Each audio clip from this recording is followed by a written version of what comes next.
बहुत सारे लोगों को फिलिस्तीनी जनता के मुक्ति संघर्ष के बारे में पता होगा। आप लोग पिछले 2 सालों से जो वहाँ बर्बरता हो रही है, जो नरसंहार हो रहा है, उसको समाचारों में, अखबारों में और सोशल मीडिया के जरिए देख रहे होंगे। अभी कुछ ही दिन पहले पीस प्लान और सीज फायर की नौटंकी एक बार फिर इजराइल और अमेरिका द्वारा की गई, जिस सीज फायर और पीस प्लान की हकीकत भी हमारे सामने आ गई कि अब भी महज 10 दिन के भीतर ही अगर हम देखें तो इस वक्त आदाब, मैं हूं मुमताज आलम रिजवी और मैं बात करूंगा इजराइल की और इजराइल की हो रही मुखालफत की।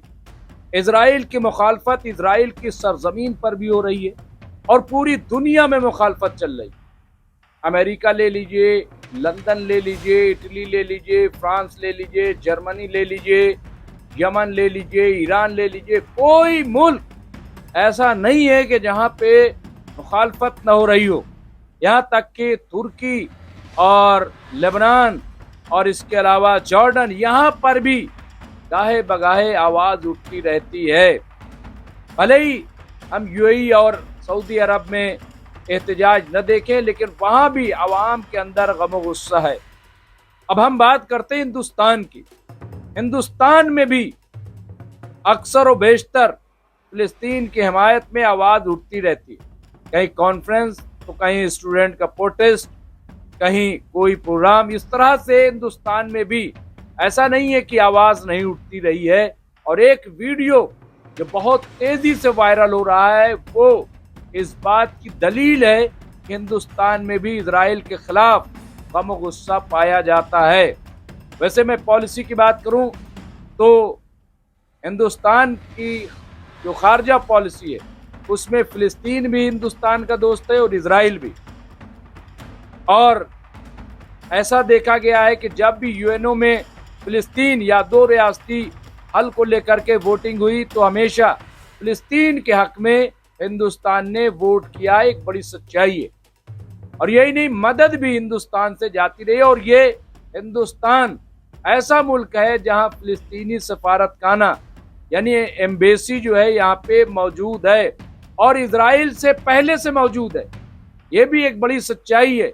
इजराइल से बहुत पहले से यहाँ हिंदुस्तान में फिलिस्तीनी एम्बेसी है और एम्बेसडर भी मौजूद हैं जो पूरी आज़ादी के साथ अपने प्रोग्रामों में जाते हैं और अपनी बात को रखते हैं और खुल करके इजराइल के जरिए किए जाने वाले मजालिम को वो पेश करते हैं यहाँ की कॉन्फ्रेंसों में, यहाँ की मीटिंगों में।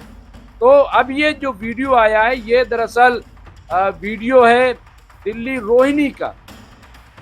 की रोहिणी का है और इसे जर्नल मिरर ने जारी किया है। वीडियो जो सोशल मीडिया पे बहुत ज़्यादा एक्टिव रहता है, सोशल मीडिया प्लेटफॉर्म पे, एक्स पे। और यहाँ पे कहा गया है रोहिणी स्थित बर्गर किंग के बाहर फिलिस्तीन समर्थक कार्यकर्ताओं ने किया विरोध प्रदर्शन, इजराइली झंडे को फाड़ा।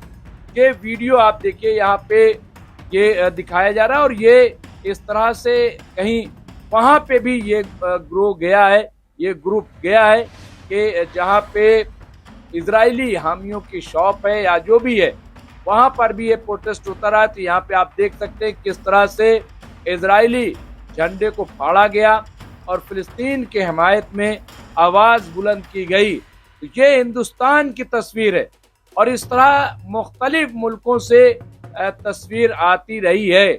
यहाँ पर भी प्रोटेस्ट होता रहा है। हालांकि चूंकि खारजा पॉलिसी ऐसी है कि दोनों दोस्त मुल्क हैं, इस वजह से या जो भी है यहाँ उस पैमाने पर प्रोटेस्ट नहीं हुआ जैसे कि हम अमेरिका में देखते हैं, लंदन में या इटली में, फ्रांस में, तमाम यहाँ स्पेन में भी आप देखिए कि बहुत बड़ा और वहाँ की हुकूमत भी। तो बहरहाल लेकिन प्रोटेस्ट तो प्रोटेस्ट होता है, एहतजाज तो एहतजाज होता है। इससे अंदाज़ा लगाइए। और ये जो खातून है वो एक तरीके से आप देखिए बिल्कुल वादे तौर पर एक पैगाम देना चाहती हैं। उन्होंने ये पैगाम दिया कि उन्होंने इजरायली परचम को यहाँ पे फाड़ दिया है।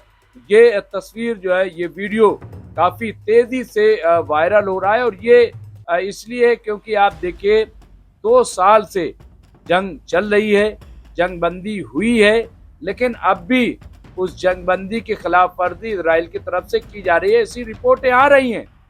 और इस जंग में आप देखिए कि किस तरह से 70,000 ऑन रिकॉर्ड लोग मारे गए, जिसमें बच्चे भी।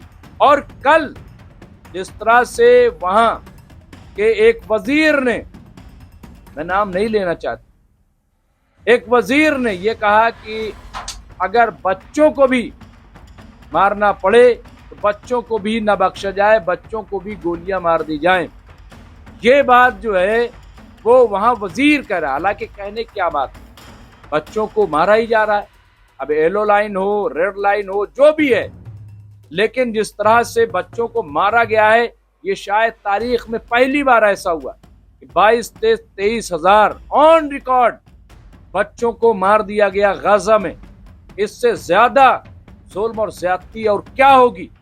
तो पूरी दुनिया में इस तरह की आवाजें उठती रही हैं, और यहाँ पर भी हम देख रहे हैं हिंदुस्तान में इससे पहले भी इस तरह की तस्वीरें देखने को मिली हैं। और यहाँ पर भी ऐसा नहीं है, आप देखिए जमीयत उलमाए हिंद हो, all India Muslim personal law हो, जमात इस्लामी हिंद हो, या इस कबील की और भी बहुत सारी तंजीमें, उनकी तरफ से इजराइल के खिलाफ आवाज़ बुलंद होती रही है।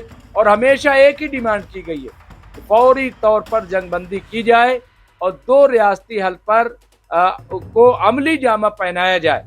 लेकिन न जाने क्या, ऐसा लग रहा है कि इजराइल जंग को रोकना ही नहीं चाहता, बार बार किसी न किसी बहाने से फिर से जंग छेड़ दी जाती है, ऐसा देखने को मिलता है। तो बहरहाल ये सिचुएशन आप देखिए, यहाँ पे हम देख रहे हैं, हम आपको ये बता रहे हैं कि किस तरह से गुस्सा हिंदुस्तान में, और ये वीडियो का वायरल होना भी इस बात की दलील है कि लोग जो है वो चाहते हैं कि जंगबंदी हो, और लोगों के अंदर गुस्सा है ख़ास तौर से इजराइल के खिलाफ, और इसीलिए ये तस्वीर हमें देखने को मिल रही। बहरहाल ये हमारे सामने एक वीडियो आया था, और जो हिंदुस्तान का था, इसलिए मुझे लगा कि इस पे स्टोरी ज़रूर करनी चाहिए, ताकि लोगों को पता चले हिंदुस्तान में भी आवाज़ उठाई जा रही है, और किस तरह आवाज़ उठाई जा रही है उसका नमूना आपने देखा है। और कई जगह पे हमने देखा कि ख़ास तौर से लड़कियां जो हैं, आप देखिए पूरी दुनिया में अगर देखेंगे तो ज़्यादातर प्रोटेस्ट में जो बढ़ चढ़ करके हिस्सा लेती हैं वो लड़कियां।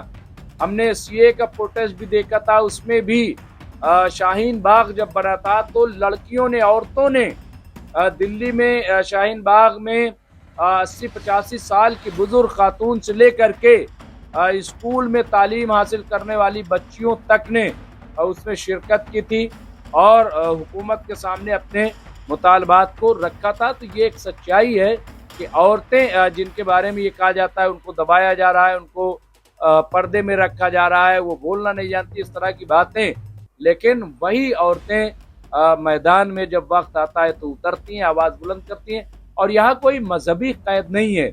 आप देखिए कि हमेशा से चाहे वो पर्दा हिजाब हो या घूंघट हो, लेकिन औरतों ने हमेशा अपनी ताकत का मुजाहरा किया है। रजिया बेगम हो या रानी लक्ष्मीबाई हो या इस कबील की बहुत सारी ख़वातीन हैं, तो उनकी तारीख जो है बड़ी भरी पड़ी है। ये वीडियो चूँकि आया था इसलिए हमने ये खबर दी है।